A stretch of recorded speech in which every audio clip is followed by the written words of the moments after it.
ไปด้วยหมกกล้วย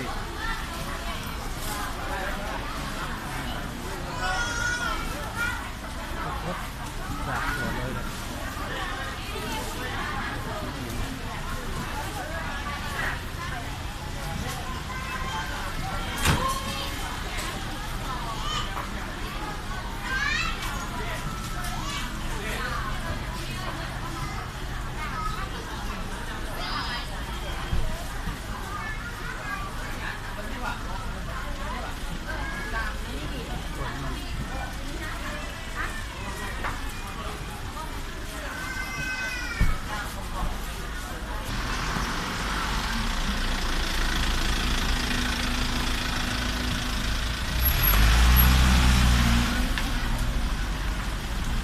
จะขายดีบ่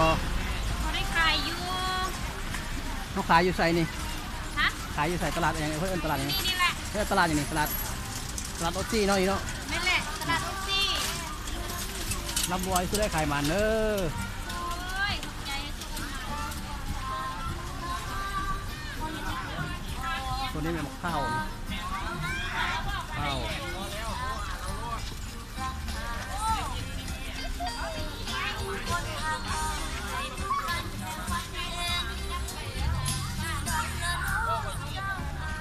หน่อไม้หน่อไม้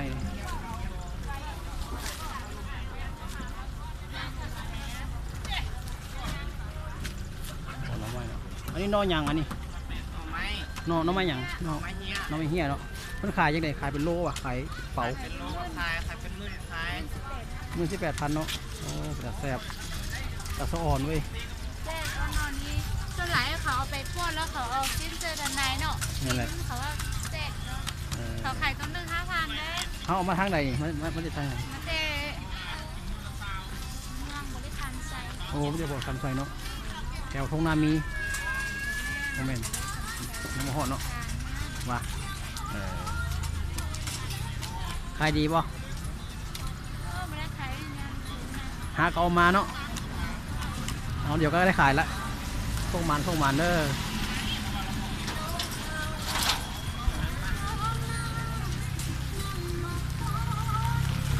มีบอลโจรรถกว้างขวางอยู่เนาะน้ำมาซื้อน้ำมาจับใจพักสดเต็มรอเลย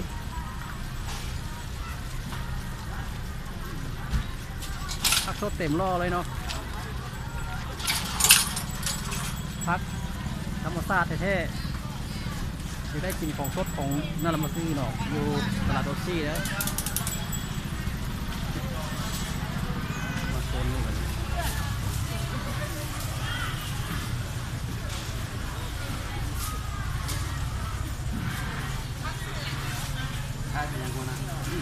โอ้ยถ่ายไป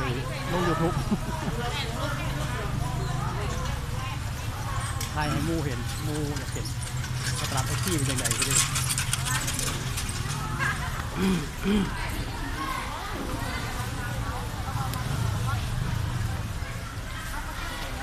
ตลาดตะออนมีเสียงมีปลาเสือ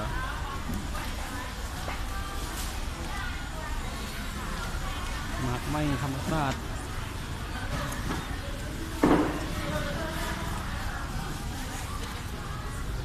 อันนี้มันมักไหวหรอกนี่เนาะโอ้หมักไหวใหญ่มักไหวมักบุกมักแฟนมักกออันนี้เป็นหมักแฟนหมักแฟนนี่ว่าหมักแฟนหาก็เห็นเขาบอกนี่เด้อหมักแฟนเลยสิเด้อหมักแฟนมันใช้ยาน้อยเนาะโอ้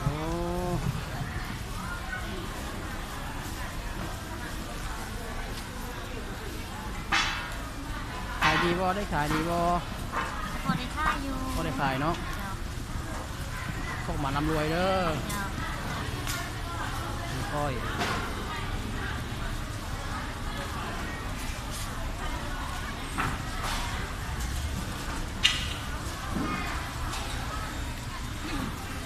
บรรยากาศตอนแรงที่ตลาดลาวซี่เนาะ